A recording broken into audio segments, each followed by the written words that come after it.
Prekmurje je zame en prav poseben košček naše domovine.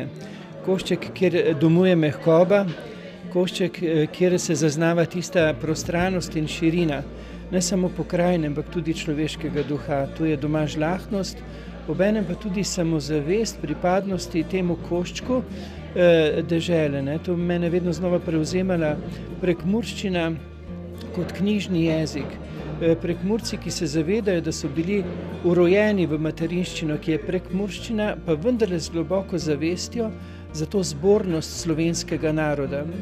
Zavedanjem, da lahko prinesejo obogatitev širšemu prostoru, če ponudijo lastno identiteto, ne da se izgubijo v neki splošnosti naroda, razvodenelosti, ampak pravzaprav Prekmurci najbolj jasno poudarjajo, da mora vsaka pokrajina Slovenije dejansko prinesti tisto nakup identitete, pestrosti, barvitosti, zaradi katere postaje naš narod prepoznaven kot barvit in zanimiv.